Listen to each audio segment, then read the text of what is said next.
Alô galera, tudo bem com vocês? Sejam bem-vindos mais uma vez ao nosso canal Eu Aprendo Biologia, comigo, Newton Mello.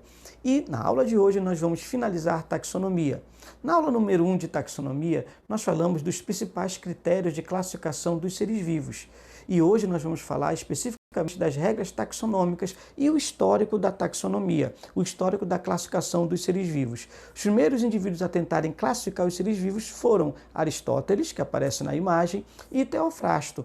Aristóteles se dedicou mais ao estudo dos animais, dividindo os animais em animais de sangue quente, animais de sangue frio, animais aquáticos, terrestres e aéreos.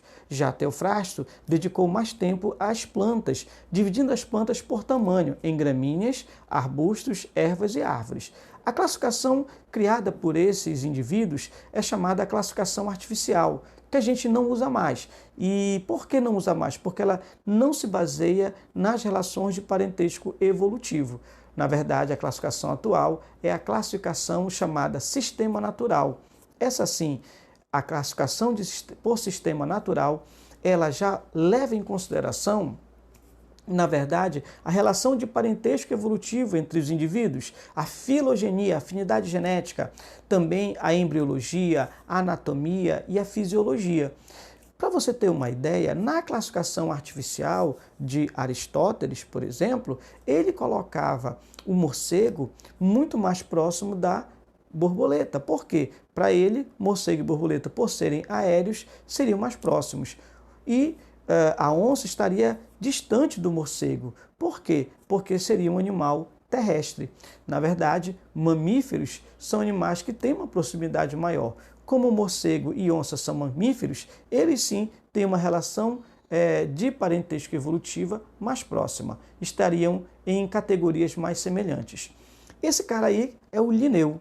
Linneu, Carl von Linné, esse sueco, ele cria, na verdade, as primeiras regras de nomenclatura. Através da obra Sistema Natural, criada em 1735, ele estabelece as primeiras regras para dar nome às espécies.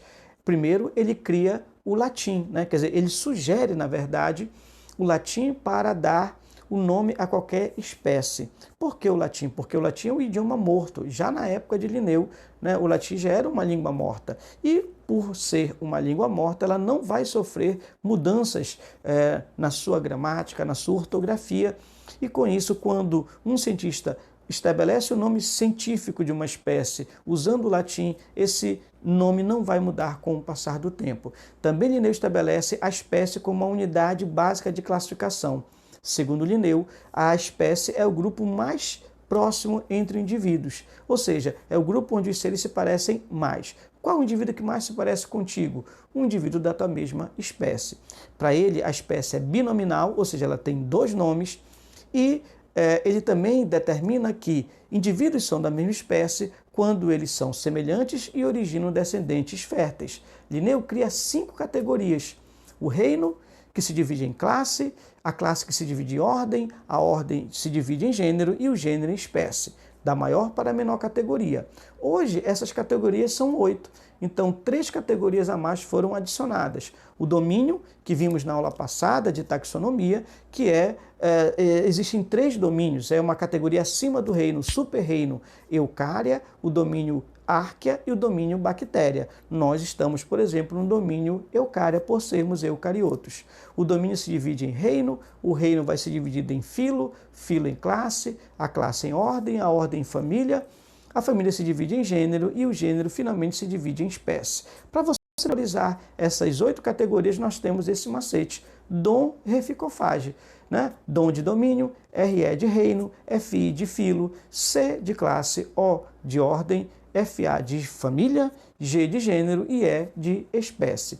Vale salientar que quando você escrever o nome ou do gênero ou da espécie de um ser vivo, esses nomes devem vir em destaque no teu texto, seja um texto manuscrito ou um texto digitalizado. Como é que você vai destacar? Você pode colocar em itálico esse nome, se você, logicamente, estiver digitalizando um trabalho. Se ele for manuscrito, você pode sublinhar o gênero e a espécie, que ele já vai ficar em destaque. Olha a classificação do ser humano como fica. Nós somos do domínio Eucária e do reino Animalia. Agora, o nosso filo, cordata, veja bem, por exemplo, nós e uma lesma, nós somos do mesmo domínio, nós somos eucariotos e somos do mesmo reino, porque nós somos animais pluricelulares, eucariotos e heterótrofos.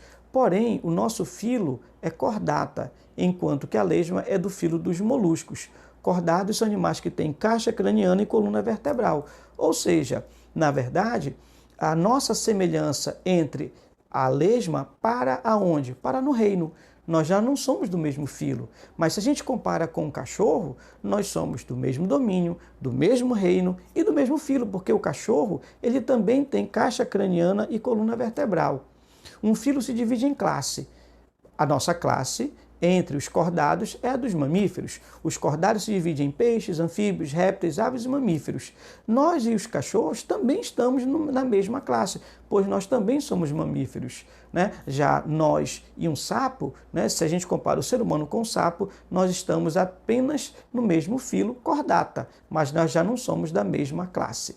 Se dois indivíduos são da mesma classe, como nós e os cães, mamália, nós somos do mesmo filo, nós somos do mesmo reino, do mesmo domínio, mas da classe para baixo tudo é diferente. A nossa ordem é a ordem dos primatas. Nossa família Hominidae, gênero Homo e espécie Homo sapiens. Note como a espécie tem dois nomes. Note também como o gênero e a espécie tem que vir em itálico para eu destacar no texto. Veja aqui um exemplo dessa classificação de Linneu para espécie, o que acontece com essas três espécies aí, né? O tigre, o leão e a pantera. Olha o nome científico deles. Pantera leo, Pantera tigris, Pantera onca. Perceba que não são da mesma espécie. Por quê? Espécies são nomes, né? O último nome desses três animais é diferente. Leo, tigres, onca. Então, o epíteto específico é diferente, o que faz com que nós tenhamos a certeza que são de espécies diferentes. Mas eles têm um parentesco próximo? Sim, eles têm o primeiro nome igual. Então, todos são do mesmo gênero, mas não são da mesma espécie. Ok? Vamos então às principais regras atuais de nomenclatura. A primeira, nós já falamos que todo nome científico deve ser escrito em latim, né, ou pelo menos latinizado, e que também a espécie, por exemplo, ela tem dois nomes. Ela é binominal ou binomial. O primeiro nome é o gênero, vai vir sempre com letra maiúscula. O segundo nome é o epíteto, que pode vir, né, aliás, pode não, sempre vai vir com letra minúscula, é regra. Agora, quando o epíteto específico, ele, na verdade, representar o nome próprio de um homem ou de uma mulher, aí sim ele pode ter letra maiúscula ou minúscula. É o que nós estamos vendo nessa próxima regra. Quando o epíteto específico for o nome de uma pessoa, ele pode vir com letra maiúscula de boa, vai estar certo. Trypanosoma cruzi, por exemplo, o protozoário que causa a doença de Chagas. Veja, esse cruzi é uma homenagem ao Oswaldo Cruz, então pode vir com letra maiúscula. Caso eu queira colocar ao lado do nome científico, ao lado da espécie, quem estuda essa espécie, o cientista, eu coloco sem nenhuma pontuação. Trypanosoma cruzi é o protozoário, nome científico, Chagas é o seu descobridor, o cientista.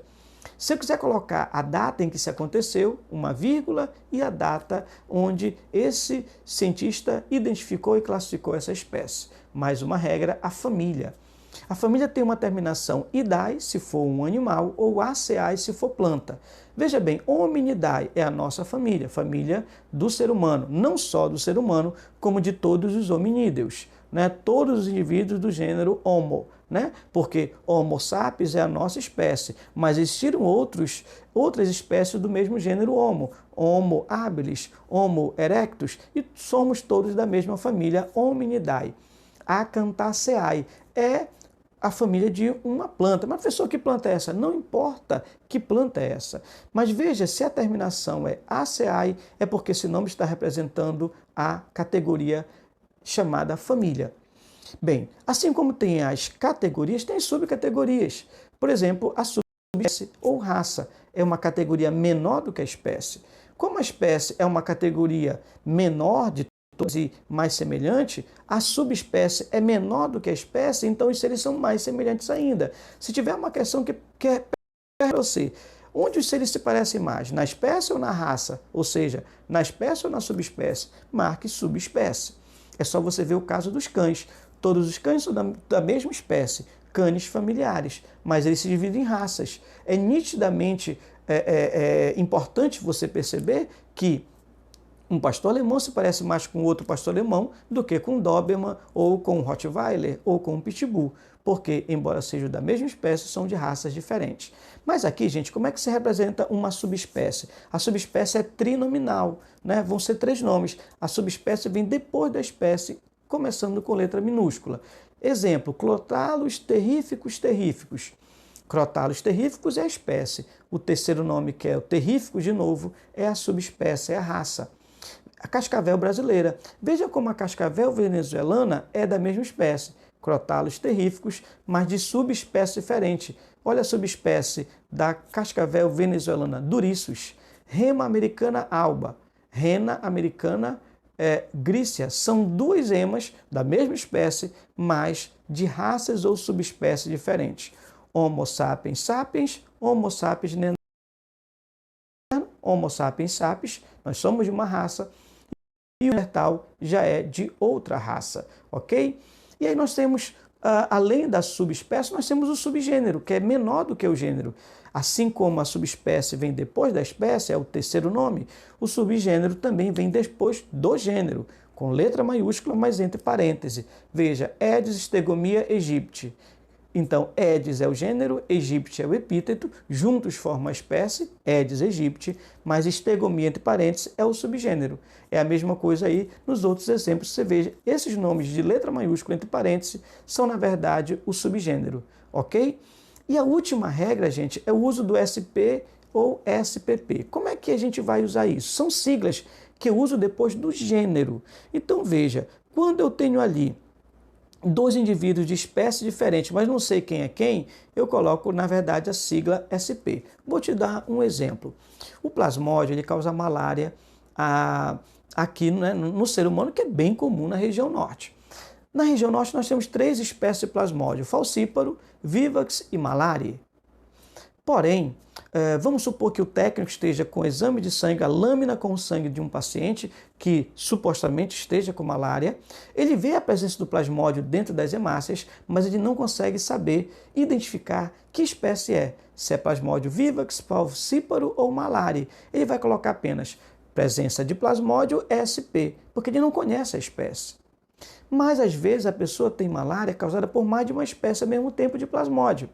Se isso acontecer, ou seja, se o técnico perceber que há mais de uma espécie naquele exame de sangue, naquelas hemácias do paciente, mas ele não souber quem é quem, ou seja, se é plasmódio vivax e malariae, se é vivax ou falcíparo, ou se é falcíparo, né, e malariae. Então, nesse caso, ele vai colocar apenas plasmódio SPP, presença de plasmódio SPP. E o médico ele já vai saber que ali o paciente tem mais de uma espécie de plasmódio simultaneamente. Eu falava que para 2 seres serem da mesma espécie, eles têm que se reproduzir e originarem descendentes férteis. Quando os indivíduos são próximos, ou seja, são de gêneros semelhantes, mas eles não são da mesma espécie, eles podem até originarem filhos, mas esses filhos não serão férteis, são chamados de híbridos. É o que acontece do cruzamento do jumento, que é o Equus asinus, e a égua, que é o Equus caballus. Eles não são da mesma espécie, mas são do mesmo gênero.